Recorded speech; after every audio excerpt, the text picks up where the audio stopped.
من فيض مولانا الغفور قرآن رب العالمين جاء لنا نبراس نور فيه السعادة واليقين أسمى المعاني في السطور نسمو بها دنيا ودين نلقى الشفاعة في النشور بدلائل النور المبين في حفظه تحلو الأمور ما خاب من يرجو المعين نلقى الشفاعة في النشور بدلائل النور المبين بدلائل النور المبين.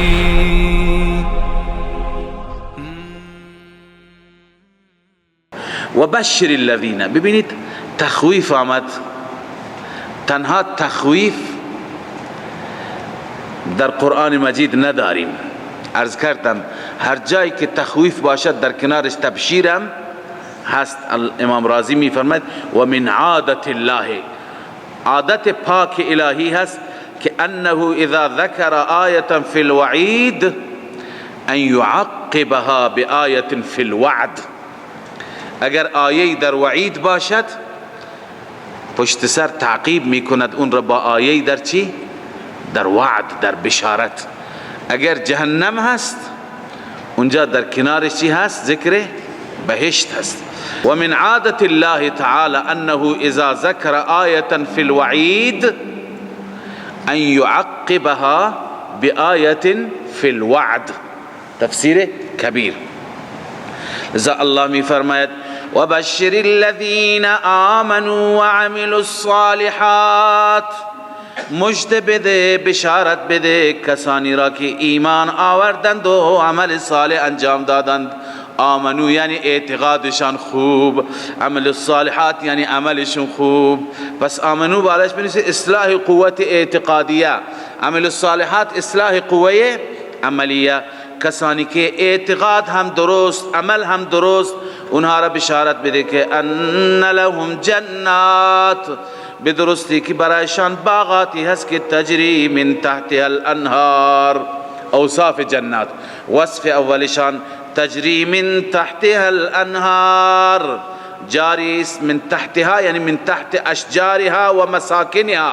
معالم التنزیل هر جا که تحتها الانهار میگیم این مضافرم در نظر داشته باشید. از زیر درختانش و از زیر مساکنش، از جلوی خانه ها و ساختمان هایش جوی های جاری هست. کلما رزقوا منها، وصف دوم، کلما رزقوا منها، هرگاه که رزق داده بشوند. منها ببین من تبعیضیه نیست، من ابتداییه هست. من ثمرت هم من ابتداییه هست، یعنی هرگاه اهل بهشت رزق داده شوند. منها من ثمرت یعنی ابتدای رزق با چی شروع میشه؟ با ابتدای اونجا بهشت با ثمره شروع میشه. رزقا مفعول دوم هست و مفعول اول نائب فاعلش هست. رزقوا من ثمرت نائب فاعل است. هرگاه که ثمره رزق داده شوند، رزقا رزقی، قالوا هذا الذي رزقنا من قبل، چون قبلا هم پذیرایی شدند میگن این همون چیزی هست که قبل از این ما داده شدیم، به ما از همین رزق، از همین میوه داده شده. الله میفرماید در حالی که اونطور نیست و اتوا به متشابها، اون رزق به صورت شکل و ظاهر متشابه آورده میشه و داده میشه. یعنی آنچه که داده میشود، ببین اینجا دو تفسیر هست. یکی این که این همون رزقی است که در دنیا داشتیم، این همون انار، سیب، موز، چیزی دیگه اینجا نیست. بهش گفته میشه نه، این تشابه دارد با آنچه که در دنیا هست. بخور، وقتی که انسان تناول میکنه میبینه عجب، این چیزی دیگر است. یا اینکه قبل از این در بهشت پذیرایی شدند، بعداً مجددا وقتی که پذیرایی میشه میگه این همون پذیرایی اول است. میگه نه، فرق دارد. بخور ببین رنگ یکی است اما طعم سبحان الله چنان تفاوتی دارد که اشتها انسان را چند برابر میکند. ببینید قال الحسن، تفسیر کبیر نوشته، حسن بصری گفته یؤتا احدهم بالصحفه، پیش یکی می آورن صحفه دیسی یا عرض کنم که همون جامیوهی هر چی باشه، فیأکل منها، از آن می خورد، ثم یؤتا بالآخر، سپس برای صحفه دیگه می آورند، دیسی دیگه می آورند، فیقول هذا الذي اوتینا به من قبل، این همون چیزی است که قبل از این پذیرایی شدیم داده شدیم. فیقول الملک، فرشته میگه کل بخور، فاللون واحد والطعم مختلف، لون یکی هست اما طعم مختلف هست. بله، پس الله میفرماید که این وصف دوم بهشت بود. در بهشت خوراکی ها می آورند، هر خوراکی با خوراکی گذشته تفاوت دارد، هر چی که جدید می آورد لذتش جدید، طعمش جدید. و وصف سوم ولهم فیها ازواج مطهره، برای آنها، برای اهل بهشت در آن بهشت ازواج مطهره، همسران پاکی هست، همسرانی که پاک هستند. تفسیر پاک را خلاصه در دو کلمه بنویسی، پاک در سیرت و صورت، پاک هستند در هر چیز، هم در سیرتشون، هم در اخلاقشان و هم در صورت ظاهر. تمام عیوبی که یک انسان دارد، چه مرد چه زن، در دنیا از همه این عیوب اونجا چی هستند؟ مبرا هستند، پاک هستند. چه ازواج مطهره، زنان دنیا یا حوران بهشتی پاک هستند از تمام اشکالات و عیوب دنیوی. بازم معالم التنزیل نوشته مطهرة من الغائط والبول، از نیازهایی که هر انسانی دارد، حاجات انسانی، من الغائط والبول چی هستند؟ پاک هستند. والحیض والنفاس، همچنین از حیض و نفاس پاک هستند. والبصاق والمخاط والمنی، بصاق آب دهن، مخاط آب بینی، والمنی والولد که در دنیا فرزند می آورد، از همه اینها پاک هستند. و کل قذر، از هر نجاست، از هر چیزی که انسان را در دنیا ناراحت می کند اونجا چی هستند؟ پاک هستند. و قیل، این پاکی صورت شد که خواندیم، و قیل مطهرة من مساوی الاخلاق، پاک هستند از بد اخلاقی، پاک هستند از بد اخلاقی، اونجا درگیری نیست، اونجا عرض کنم تنش نیست، اونجا اختلاف وجود ندارد. ولهم فیها ازواج مطهره وهم فیها خالدون. وصف چهارم وهم فیها خالدون، آنها همیشه در بهشت میمانند، در بهشت همیشه میمانند، برای یکی دو روز، برای یکی دو سال نیست. این وصف چهارم. لذا الله عزوجل در این بشارت بندگان خودش را برای بهشتش اطمینان داد و تسلی داد. اکنون پاسخ اونها که می گفتند که این قرآن کتاب خدا نیست، چون که در این مثال هایی بیان شده برای معبودان ما که معبودان تحقیر شدند، تمثیل به پشه، تمثیل به مگس. خب اینقدر معبودان ما مثل پشه و مگس و عنکبوت بی ارزش نیستند. الله می فرماید ان الله لا یستحیی، خداوند عزوجل لا یستحیی، اصل لا یستحیی ترجمه لفظیش از خجالت نمی کشد، ولی حیا یکی از خصوصیات انسانی هست و الله عزوجل از این ویژگی های بشری و انسانی پاک و مبرأ است. پس این نوع صفات وقتی که در رابطه با خدای عزوجل استعمال می شوند و استفاده می شوند به اعتبار غایه و به اعتبار نتیجه. خب شما وقتی که به شما بگویم فلان مجلس برو، شما خجالت بکشید، چیکار میکنید؟ رفتن را ترک میکنید. پس نتیجه خجالت کشیدن و حیا چی هست؟ ترک است. پس در حق خداوند عزوجل به معنی چیه؟ ترکه، ورنه اون خصوصیات ابتدایی نیست. پس ان الله لا یستحی به معنی لا یترک. لا یستحی معنی چی هست؟ لا یترک. خداوند عزوجل ترک نمی فرماید. ان یضرب مثلا، این که باشد مثلا التنوین للتنکیر، هر مثالی خداوند ترک نمی فرماید. مثلا ما صفت مثلا هست، باز تعمیمش را بیشتر میکنه. هر مثالی که بعوضتن این عطف بیان هست یا بدل است از مثلا ما. هر مثالی باشد، چه مثال بعوضه باشد، پشه باشد، فما فوقها یا بالاتر از پشه باشد. ببین بالاتر از پشه چیه؟ اگر بالاتر بگیم در از نظر حجم، از نظر بزرگ بودن، خب بزرگتر از پشه مگس است. یعنی چه مثال پشه بیان بکند، چه بالاتر از پشه که مگس باشد. بعضی مفسران میگن نه، بالاتر در حقارت، بالاتر در، ببینیم مثال حقیری بیان شده مثل پشه. بالاتر از پشه در حقارت چیه؟ اون چیزی هست که از پشه کوچکتر باشد، حقیرتر باشد. چنانچه رسول الله صلی الله علیه و سلم دنیا را مثال دادن به چی؟ به پر پشه. دنیا را مثال دادن به پر پشه. خود پشه کل هست، پر پشه جزئی از او هست، نه؟ پس بالاتر از پشه چی هست؟ پر پشه هست. اون چیزی که از پشه هم چی باشد؟ کوچکتر باشد.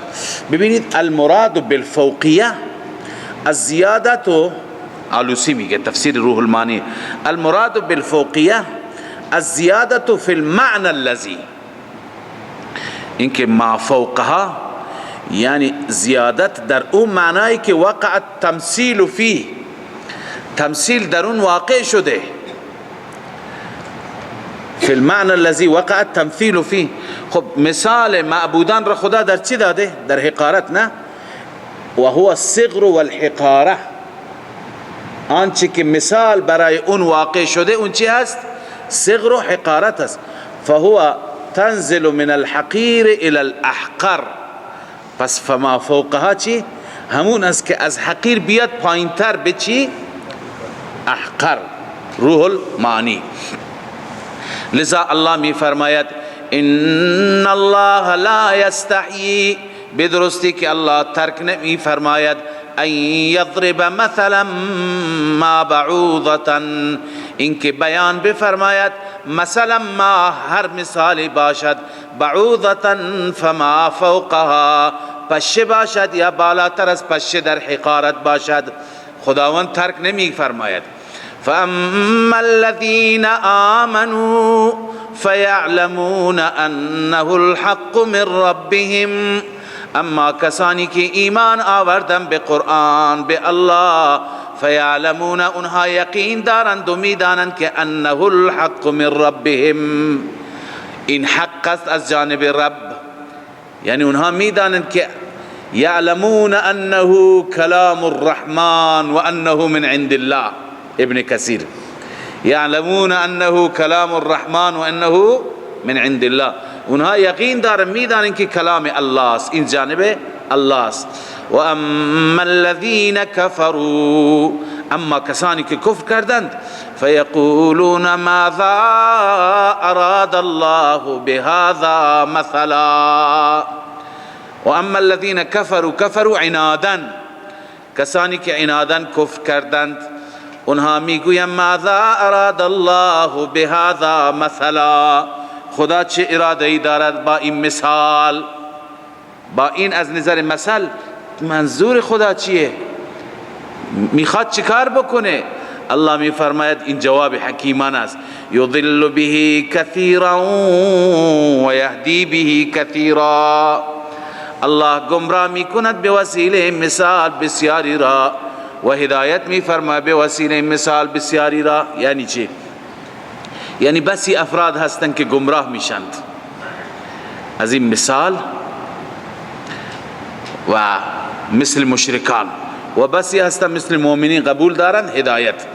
و ما یضل به الا الفاسقین، اما گمراه نمیشوند از این مثال ها به وسیله مثال ها مگر فاسقین. فاسقین کی هستند؟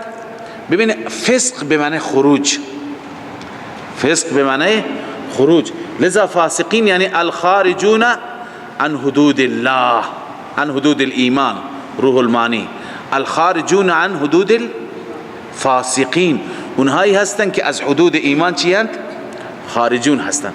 اکنون صفت فاسقین صفت کاشفه است، یعنی بیشتر توضیح میده، پرده را بر میداره این فاسق کیه.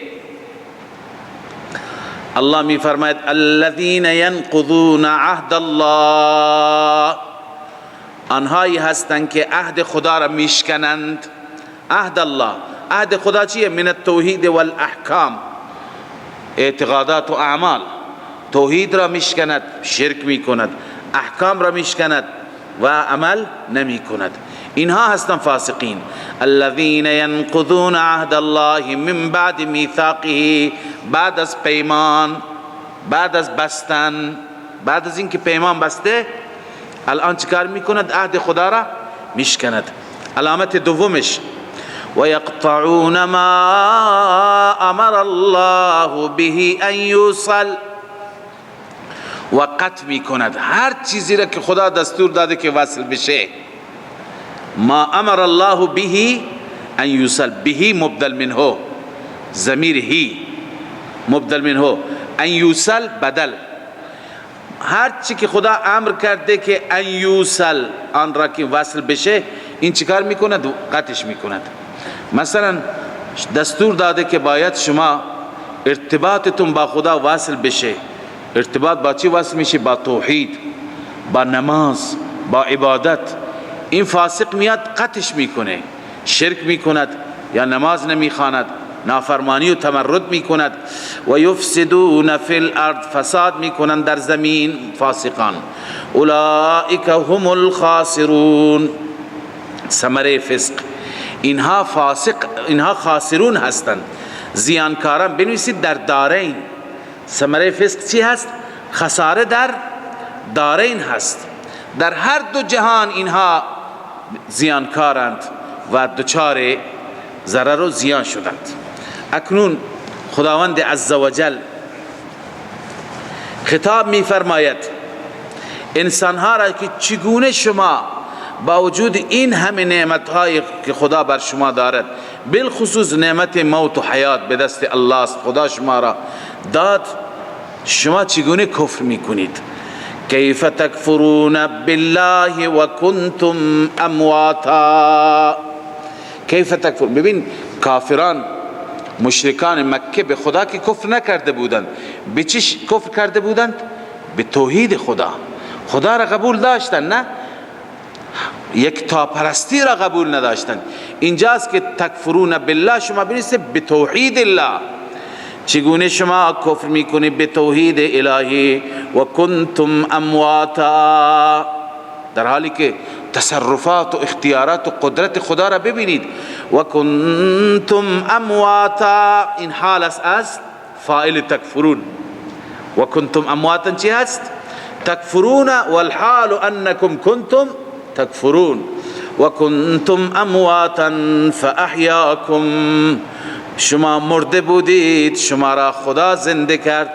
امواتا یعنی چه؟ ای نطفا فی اصلاب آبائکم. معالم التنزیل میگه موت اولی چی هست؟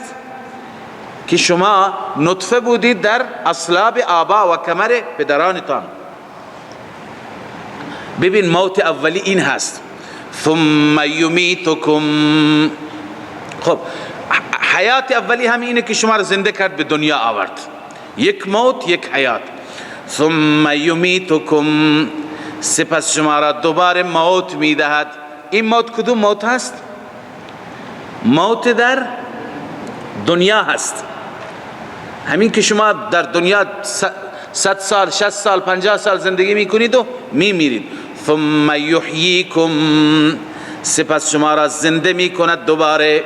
یحییکم بالحیات الاخروی، حیات شما چی است؟ حیات اخروی هست. پس ببینید دو موت دو حیات. موت اول نطفا فی اصلاب آبائکم، حیات اول همین که شما را در دنیا زنده کرد. موت دوم عرض کنم خدمت شما که در دنیا شما میمیرید، و حیات دوم حیاتی هست که شما در آخرت مجددا چی میشید؟ زنده میشید. دیگه جای دیگه حیاتی وجود ندارد. بعد از این که شما بمیرید ارواح شما میروند در عالم برزخ، همونطور که در احادیث صحیح داریم و در آیات داریم. اونجا بر اساس اعمال خودشان میبینند، یعنی از خداوند یا لذت میبینند اگر نیک و صالح بودند، یا عذاب میبینند اگر بد بودند. لذا الله میفرماید ثم الیه ترجعون، بعد از اینکه شما حیات داده بشید بالحیات الاخروی، ثم الیه ترجعون، سپس فقط و فقط به سوی او برگردانده میشوید. برای چی؟ بنویسید لوزن الاعمال والحساب، برای وزن اعمال خودتون و برای حساب و کتاب پیش خدا شما چی میشید؟ برگردانده میشوید. هو الذی خلق لكم ما فی الارض جمیعا، اکنون خداوند دلائل دیگری بر قدرت خودش بیان میفرماید. ببین حاصل این دلائل چی هست؟ وقتی که قدرت و تصرف فقط و فقط مال خدا هست، عبادت هم باید فقط اختصاص به کی داشته باشد؟ الله. هو الذی خلق لكم ما فی الارض جمیعا، الله آن ذاتی است که پیدا فرمود لکم برای نفع شما، اللام للانتفاع، برای فایده شما، ما فی الارض جمیعا، همه آنچه که در زمین هست. ثم استوى الى السماء فسواهن، سپس الله تعالی متوجه آسمان ها شد. استوا یعنی اقبله، قرطبی گفته ای اقبله، بعضی دیگه مفسرین گفته استوا ای قصده، متوجه شد، قصد کرد، اقبال کرد به سوی آسمان ها. فسواهن 7 سماوات، آسمان ها را تسویه کرد، 7 آسمان تسویه کرد. یعنی چی؟ یعنی آفرید. ببین تفسیر کبیر گفته معنا تسویتهن تعدیل خلقهن. معنا تسویتهن چیه؟ تعدیل خلقهن، یعنی پیدایش اونها را چی کرد؟ برابر کرد. و اخلاؤه من العوج والفتور، و آسمان ها را از کجی و از شکاف و از پاره شدن اینها چی کرد؟ پاک کرد، خالی کرد. و اتمام خلقهن، خلقشون را تکمیل کرد. پس استواء آسمان ها یا تسویه آسمان ها به این معنی که برابر آفرید، نه شکافی، نه پارگی، نه کجی کوجی، برابر مستقیم آفرید. تسویتهن تعدیل خلقهن و اخلاؤه من العوج والفتور و اتمام خلقهن کبیر. خب و هو بكل شیء علیم، و هو بكل شیء علیم. گفتم لازمه معبودیت چند صفتند؟ 2. یکی چیه؟ علمش کامل باشد، دیگه تصرفش. تا به حال خواندیم که قدرت خدا کامل است. کنتم امواتا فاحیاکم ثم یمیتکم ثم یحییکم خلق لكم ما فی الارض جمیعا ثم استوى. خود شما را، زمین را، آسمان را، تمام کائنات را، تمام منافع را او آفرید. پس معلوم شد که قادر مطلق است، مدبر و متصرف کامل است. و دوم علم و هو بكل شیء علیم، به هر چیز عالم هست، هر چیز را می. لذا کسی که عابد است چنین ذاتی را میخواند، اول احساس میکنه از حال من خبر دارد، علمش و بكل شیء علیم. دوم اینکه احساس میکند که این معبود هر قدرتی دارد، هر چه بخواهد میکند، موت حیات من هم به دست او هست. پس اون کسی که نه علم دارد و نه قدرت دارد، چرا شما اونها را صدا میکنید؟ و اذ قال ربک للملائکه انی جاعل فی الارض خلیفه. اینجا الله عزوجل استدلال میگیرد بر اینکه انسان برای چه آفریده شد و چه بحثی برای خلقت انسانها انجام گرفت. الله می فرماید و اذ قال ربک. عموم مفسران اذ را چی می کنند؟ متعلق اذکر می کنند، اذکر اذ قال ربک. اما شیخ ما می فرماید که اذ متعلق فعلی هست که در همون جمله هست، نیاز به تکلف نیست از خارج یک فعل بیاریم. قالوا اتجعل فیها، یعنی ملائکه گفتن، قالت الملائکه اتجعل فیها، بار الها شما در زمین کسی را پیدا می کنید که فساد بکنه. چه زمانی این را ملائکه گفتن؟ اذ قال ربک. پس اذ متعلق چی هست؟ قالوا اتجعلو هست. و اذ قال ربک للملائکه انی جاعل فی الارض خلیفه. وقتی که فرمود رب تو برای ملائکه اعلام کرد، ببین مشوره نیست، اون چیزی که عموم مردم میگن مشوره گرفت، نه، اعلام کرد. اعلام کرد انی جاعل فی الارض خلیفه، من قرار میدم در زمین خلیفه. خلیفه چرا به انسان خلیفه میگند؟ این نیست که خلیفه خداست، نه، انبیاء خلیفه خدا هستند. یا داوود انا جعلناک خلیفه فی الارض. اما عموم انسان ها خلیفه خدا نیستند. پس خلیفه به این معنی عموم مفسرین نوشتند یخلف بعضهم بعضا، بعضی ها جانشین بعضی میشن، پدر میمیره پسر، پسر میمیره نوه، به این صورت یخلف بعضهم بعضا. قالوا اتجعل فیها. خب این سؤال ملائکه هست، اعتراض نیست. چیه؟ سؤال ملائکه هست. قیاس کردن بر خلق جنات. جنات فساد کردند، خونریزی کردند، مشکلات بپا کردند روی زمین خدا، لذا گفتن شاید مثل جنات است. پس این قالوا اتجعل فیها على وجه الاستفسار است، یعنی به صورت سؤال است، استفهام است، نه لا على وجه وليس على وجه الاعتراض ولا الحسد. ابن کثیر میگه چون ملک از گناه پاک معصوم، اصلا حسد در وجودش نیست، اصلا اونها از حسد چی هستن؟ مبرا هستن. لذا اونها سوال کردن بار اله آیا به همون منظور گذشته یا چیزی دیگه؟ اتجعل فیها من یفسد فیها، آیا قرار میدهی در این زمین من یفسد فیها، کسی را که فساد میکند در این زمین، و یسفک الدماء، خونریزی میکند در این زمین.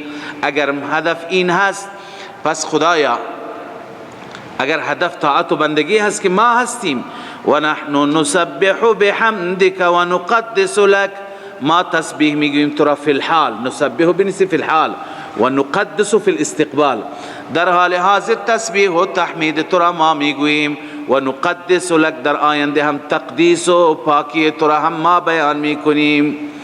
قال انی اعلم ما لا تعلمون، الله فرمود من میدانم آنچه که شما نمیدانید. این جواب اجمالی حاکمانه هست، جواب اجمالی، جواب مختصری حاکمانه. الله میفرماید من میدانم، ای اعلم من الحکم فی ذالک، تفسیر مدارک نوشته اعلم من الحکم فی ذالک، حکمت های در این رابطه میدانم، ما هو خفی عنکم، از شما چی هست؟ پوشیده، یعنی یکون فیهم الانبیاء والاولیاء والعلماء مدارک. یعنی من حکمتهای مخفی میدانم، شما نمیدانید. درست این انسان مشکلات داره، اما در میان خودش انبیاء را دارد، اولیاء را دارد، علماء را دارد. این معنیش است. انی اعلم ما لا تعلمون. بس این چه جوابی شد؟ جواب اجمالی حاکمانه. اما جواب مفصل را ببینید، وعلم آدم الاسماء، بنویسید جواب مفصل حکیمانه. جواب مفصل حکیمانه. خداوند عملا با حکمت جوابی میده که فرشتگان قانع میشوند. خب وعلم آدم الاسماء، خداوند به آدم تعلیم داد نامها را. ببینید مراد از تعلیم چی هست؟ مراد از آموزش این نیست که خداوند به آدم یاد داد و به فرشتگان یاد نداد. این وقت این امتحان یک امتحان نابرابری هست. من جواب سوالات را برای یکی بگم، برای یکی نگم، الان انتظار داشته باشم هر دو برابر نمره بگیرند. نه، بلکه اینجا مفسران نوشتن مراد از تعلیم اینه که الله عزوجل در سرشت و طبیعت آدم گذاشت، چون در دنیا خواصی هستند که باید هر انسانی بداند اونها را برای زندگی کردن. پس اولا زیر الاسماء بنویسی المراد بالاسماء صفات الاشیاء، یعنی اسماء بود، چیزهایی بود که صفات اونها را خداوند به آدم چی داد؟ تعلیم داد. و نعوتها و خواصها، روح المعانی، و نعوتها و خواصها، صفات اونها را، خواص اونها را، ویژگی اونها را خداوند نشان داد. خب حضرت آدم چون که در طبیعتش بود، اما فرشتگان در طبیعتشون نیست، فرشتگان این چیزها را نمیدانند. پس این امتیاز آدم بود که در طبیعت و در سرشت او چیزی گذاشته شده که حتی در سرشت فرشتگان نیست. الله تعالی میخواست مفهوم و تفهیم بکنن فرشتگان را که ببینید آدم این مسائل را، خواص را میدانند، متوجه است، شما نیستید. الله میفرماید وعلم آدم الاسماء كلها، آموزش داد به آدم اسماء را، کلها همگی را، یعنی خواص را. این کل استغراقی نیست، اضافی هست. اون کل آن چیزی که خدا مد نظر داشت، این نیست که کل اشیاء دنیا را، خواصشون را خدا به آدم داد. نه، این مثل این هست که در قصه موسی و خضر می آید که یأخذ کل سفینه غصبا، یک پادشاهی جلوی راه هست، کل سفینه، تمام کشتی های عالم مراد نیست، هر کشتی که از اونجا رد میشه. پس کل اضافی هست، این کلها هم چی هست؟ اضافی هست. ثم عرضهم علی الملائکه، سپس عرض کرد اون اسما را بر ملائکه.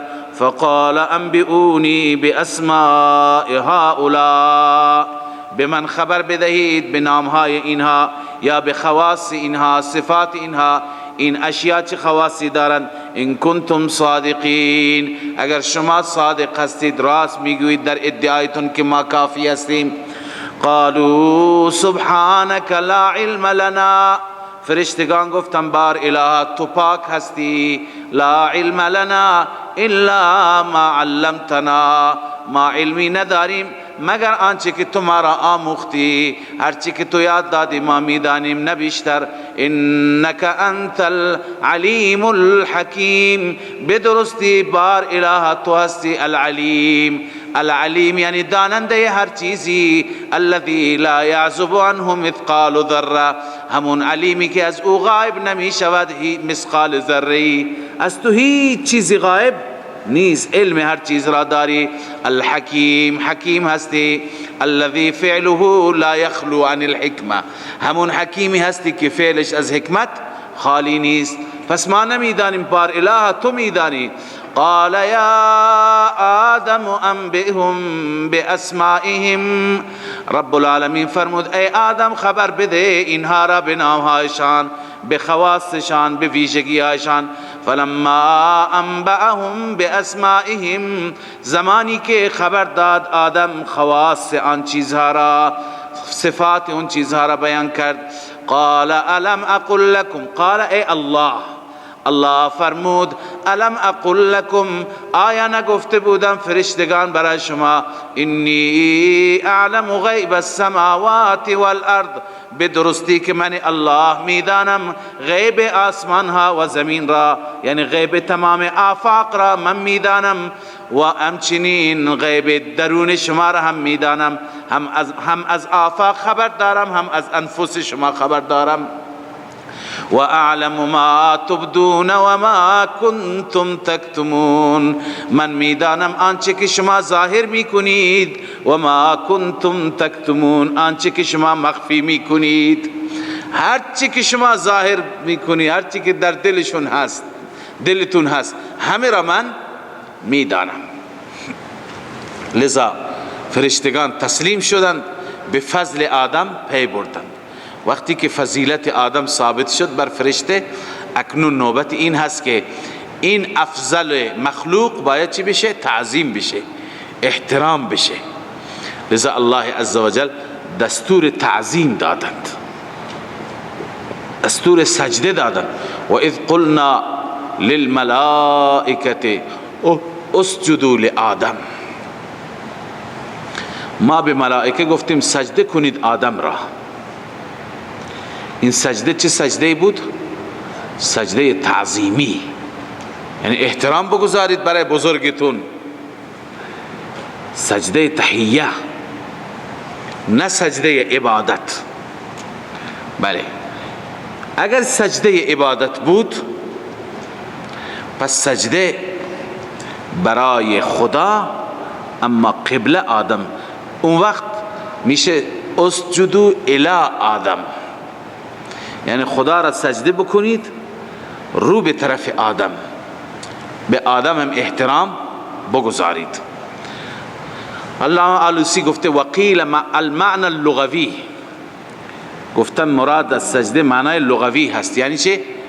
ولم یکن فیه وضع الجباه، در آن وضع پیشانی ها نبود، پیشانی ها به زمین نبود، بل کان مجرد تذلل و انقیاد، بلکه مجرد تذلل و انقیاد است.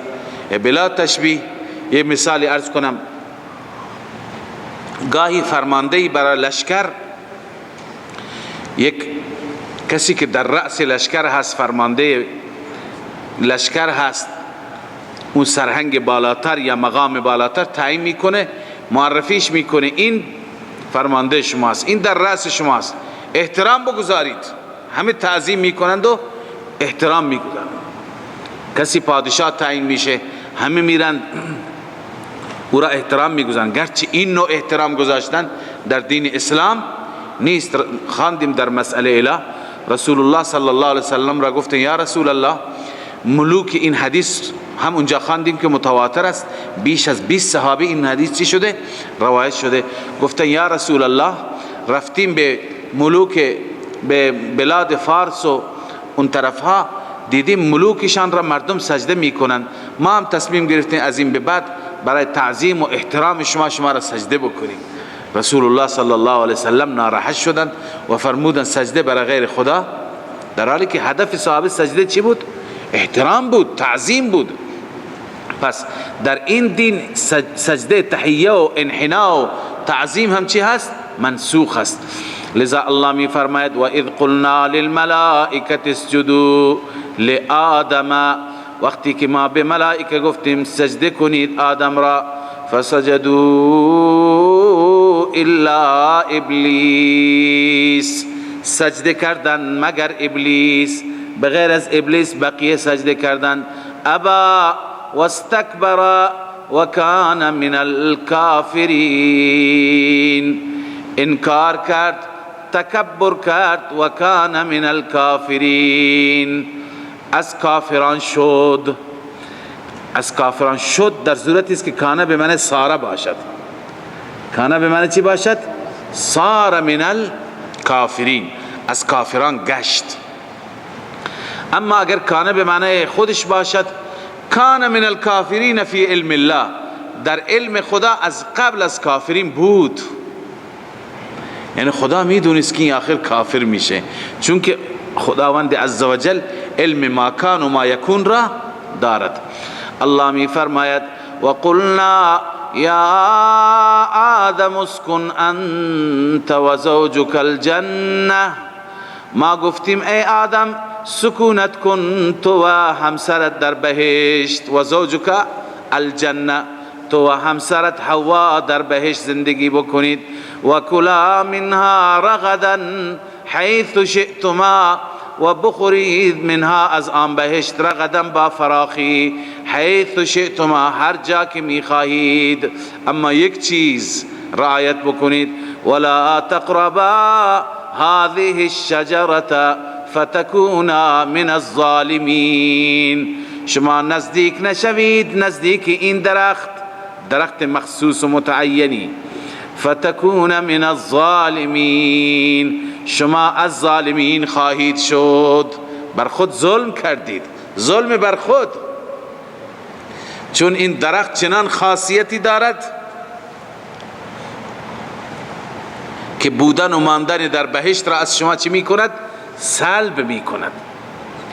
ببینید در تفاسیر اگر بررسی بفرمایید در رابطه با این درخت خیلی سخن هست، اما مفسرین و محققین میگن وقتی که خدا تعیینش نکرده ما چرا به دنبال این باشیم که این درخت را تعیین بکنیم و تکلف بکنیم در تعیین این درخت؟ اگر تعیین درخت لازم بود خداوند میگفت درخت انجیر، درخت انگور، گندم، هرچی که میگویند در احادیث. واعلم انه لیس فی الظاهر، بدانی که ظاهرا نیست ما یدل علی التعیین، در ظاهر قرآن و سنت نیست چیزی که دلالت بر تعیین این درخت بکند. پس فلا حاجت الی بیانه ایضا، ما هم نیازی به بیانش نداریم. خدا که برای ما بیان نکرده هر درختی بوده. متوجه هستید؟ پس نیازی نیست. ابا واستکبر ولا تقربا هذه الشجره، نزدیک نشوید نزدیک این درخت، فتکونا من الظالمین، شما هر دو می شوید از ظالمان. اما الله می فرماید فازلهما الشیطان عنها، پس لغزاند آنها را، اندرا شیطان، عنها از آن بهشت، از آن بهشت لغزاند یعنی از اون درخت اونها را خوراند. فاخرجهما مما کانا فی، اون هر دو را بیرون کرد از آنچه که بودن در آن. ببینید شیطان چطور فریبشان داد. اولا مفسران گفتن که خداوند گفته ولا تقربا هذه الشجره، هذه اشاره هست به مشار الیه متعین. شیطان گفت که خدا این یکی را گفته، اون دیگری که از نوع این هست او را نگفته، از او بخور، فقط همون یکی را، در حالی که دستور خداوند تمام نوع بود. لذا اینجا آدم علیه السلام با قسمهای شیطان و با مکرهای شیطان لغزش خورد و اجتهاد کرد و قاسمهما، قسم یاد کرد انی لکما لمن الناصحین، قسم یاد کرد که من خیرخواه شما هستم و گفت که شما از این درخت نمیخورید الا ان تکونا ملکین او تکونا من الخالدین، شما که این درخت را بخورید یا دو فرشته میشید یا برای همیشه در بهشت ماندگار میشید. ماندن شما تضمین بیمه هست. وقتی که شیطان قسم یاد کرد و تلقین کرد و گفت بار بار، حضرت آدم علیه السلام هم چی شد؟ اینجا اجتهاد کرد، لغزید، زلت آمده. اینجا کلمه زلت برای انبیا از اینجا مفسرین نوشتن معلوم میشه که استفاده زلت برای انبیا چی هست؟ جایز هست. زلت به معنی لغزیدن. ببینید لغزیدن، انسان شما جای میرید زمین گل هست، شما با اختیار خودتون میلغزید یا بدون اختیار؟ بدون اختیار، نه؟ بدون اختیار که بلغزی، فقط اشتباه شما این بود که رفتید اونجا نمی رفتید. اما وقتی که رفتید لغزیدید، الان در افتادن شما گناهی دارید؟ ندارید، بی اختیار. لذا حضرت آدم علیه السلام که اینجا لغزید بلا اختیار هست، اینجا حضرت آدم گناهکار نشد. لذا این جریان در عصمت انبیا جرحی وارد نمی کند. فنسی آدم ولم نجد له عزما، اصلا از بس که تلقین شد فراموش کرد آدم. فنسی آدم، بر فراموشی گناهی هست؟ نیست.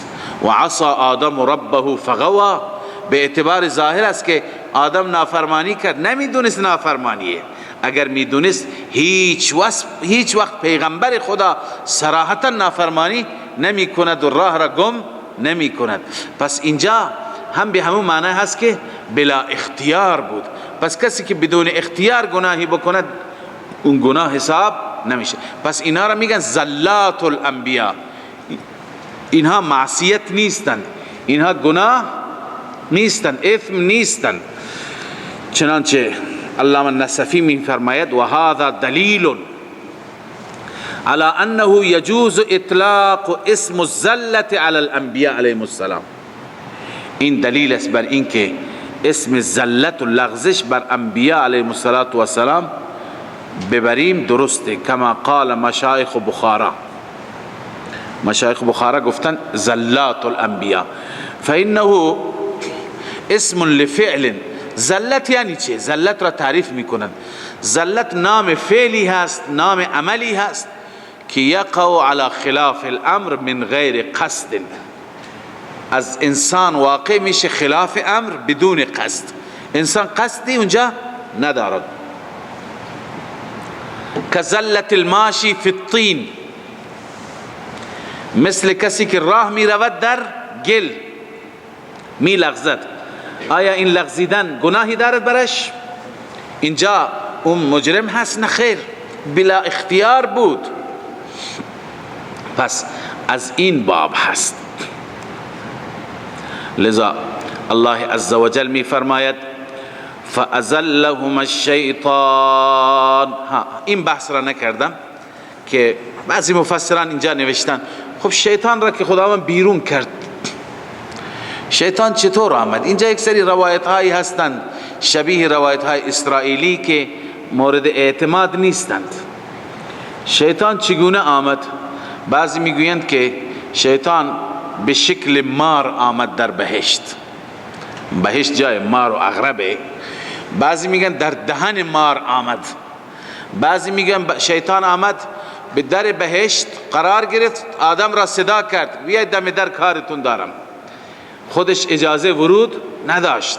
این چیزها در تفاسیر زیاد نوشته، ولی اون چیزی که در قرآن هست فوسوس لهم الشیطان. چی هست؟ فوسوس لهم الشیطان.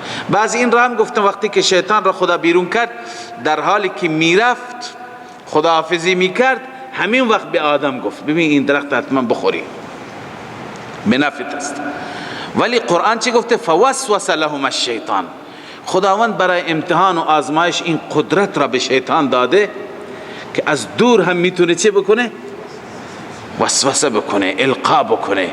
لذا فوسوس لهم الشیطان در خود قرآن کریم آمده. الله می فرماید فازلهم الشیطان عنها فاخرجهما مما كانا فيه. اندر بیرون کرد از آن نعمت هایی که اونها بودن در آن نعمت ها. و قلنا اهبطوا بعضكم لبعض عدو. ما گفتیم به اونها، به آدم علیه السلام گفتیم اهبطوا بعضكم لبعض عدو. شما فرود بیایید، پایین بیایید، بعضی تان برای بعضی دشمن هستید. یک ماده این درخت داشت، بعضی مفسران نوشتند که دیگه اون ریشه عداوت و تخم عداوت را در وجود انسان گذاشت. یا اینکه خاصیت دنیا هست، ولکم فی الارض مستقر و متاع الی حین، برای شما در زمین مستقر هست، جای قرار هست، و متاع الی حین، کالا هست یعنی تمتع. متاع یعنی چی؟ تمتع، بهره‌گیری، استفاده هست تا یک مدتی. خب آدم علیه السلام دید که کار خراب شد، رب ناراضی شد، لذا حضرت آدم در صدد رضایت مولا بود، شب و روز گریه می کرد، زار زار گریه می کرد. الله عزوجل کلماتی به آدم تلقین کرد، کلماتی به آدم تلقین کرد. اون کلمات هستند در سوره عرض کنم که انعام هست غالبا، ربنا ظلمنا انفسنا و ان لم تغفر لنا و ترحمنا لنکونن من الخاسرین.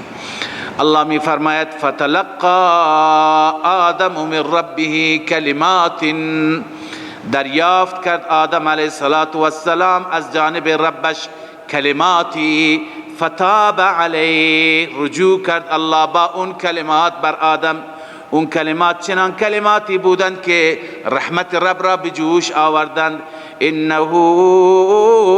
هو التواب الرحیم، بدون شک اون آدم، اون الله عزوجل توبه پذیر هست و مهربان هست، توبه پذیر هست و مهربان هست. مهربانی و لطف خدای عزوجل بسیار زیاد هست. خب اونطوری که معروف هستند در روایت ها میاد، حضرت آدم و حضرت حوا از بس که ناراحت شدند و سرگردان شدند از همدیگر جدا افتادند و سالها دنبال هم میگشتند. حتی معروف است که حضرت آدم که هبوط کرد و پایین آمد به سرزمین هندوستان، معروف است اونجا، و حضرت حوا به سرزمین حجاز، جده، به جده اونجا هبوط کرد. یک لطیفه خدمت شما عرض بکنم، همیشه مولانا محمد گل رحمه الله می گفت، مولانا محمد گل که مدرسه اسلام آباد زابل را داشت، می گفت اونجا که باعث این گمراهی شد و بیراهی شد شیطان شد. شیطان آدم را فریب داد، اما ابلیس به وسیله مرغ طاووس، چون میگن در دهن طاووس رفته بود و وارد بهشت شده بود. بعدا این هر چهارتا را خداوند عزوجل از بهشت بیرون راند. آدم در هندوستان افتاد و حوا در جده عربستان، طاووس در کابل و ابلیس در زابل. میگفت اینها هر یکی اینجا به هر حال هبوط کردند و پایین آمدند و بعد از اون هر یکی به کارش مشغول شد. به هر حال حضرت آدم علیه السلام توبهش در میدان عرفات پذیرفته شد، در میدان عرفات پذیرفته شد. اونجا وقتی که رفت و این کلمات را از الله عزوجل دریافت کرد، در تفاسیر نوشته والله اعلم لا نصدق ولا نکذب، 40 سال حضرت آدم علیه السلام پریشان و سرگردان بود و گریه می کرد.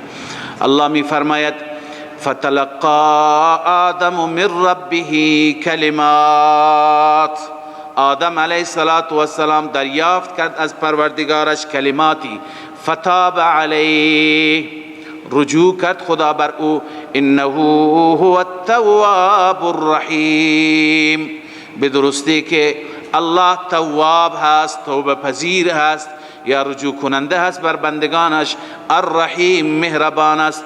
قلنا اهبطوا منها جمیعا. خب بعد از اینکه توبهش پذیرفته شد دیگه برگردد به بهشت؟ نه، هنوز فرصت هست. اهبطوا امر بقایی هست. اهبطوا چیه؟ همینطور که پایین آمدید پایین بمانید، هنوز اینجا در زمین باید کار بکنید، باید الان زحمت بکشید و تلاش بکنید تا به اون جای اولیتون برگردید. الله می فرماید قلنا اهبطوا منها جمیعا، شما فرود بیایید یعنی پایین بمانید جمیعا همگیتون. حکمت احباط، حکمت پایین ماندن. رب العالمین می فرماید فاما یأتینکم منی هدا، اگر آمد پیش شما از جانب ما هدایتی، انبیا را فرستادیم، رسول را فرستادیم، اکنون شما اختیار دارید دوباره میخواید برگردید به جای اولی یا به جای مخالف برگردید. فمن تبع هدای، هر کسی که پیروی بکند از هدایت من، از هدایت های من، از راهنمایی های من الله، فلا خوف علیهم ولا هم یحزنون. ثمره اول اتباع، فلا خوف علیهم، هیچ خوفی برای اونها نیست. ثمره دوم، ولا هم یحزنون، اونها در رابطه با آیندهشون هم هیچ غمی ندارند و نخواهند داشت. لذا اصل اینه که رسول را میفرستم، شما ببینید که از هدایت اونها پیروی بکنید، اتباع بکنید و عمل بکنید. اما تخویف اخروی، اگر انکار کردید، کفر کردید، اون وقت بدونید که جای شما کجاست. والذین کفروا، تخویف اخروی، کفروا انکار قلبی. ببین یکی از کفر، یکی از تکذیب. کفر اینه که در دل انسان انکار میکند، تکذیب اینه که با زبان انسان چی میکند؟ انکار میکند. والذین کفروا، کسانی که کفر کردن یعنی انکار قلبی، و کذبوا یعنی انکار زبانی، کفروا و کذبوا بآیاتنا، کسانی که کفر کردند و تکذیب کردند آیات ما را، اولئک اصحاب النار. ثمره اول، اینها اهل نار هستند، اهل آتش هستند، هم فیها خالدون. ثمره دوم، خلود فی النار. نتیجه دوم چیه؟ خلود فی النار، برای همیشه و ابدالآباد کافرین در آتش جهنم میمانند. صدق الله مولانا العظیم. من فيض مولانا الغفور قرآن رب العالمين، جاء لنا نبراس نور فيه السعادة واليقين، أسمى المعاني في السطور، نسمو بها دنيا ودين، نلقى الشفاعة في النشور بدلائل النور المبين، في حفظه تحلو الأمور، ما خاب من يرجو المعين، نلقى الشفاعة في النشور بدلائل النور المبين، بدلائل النور المبين.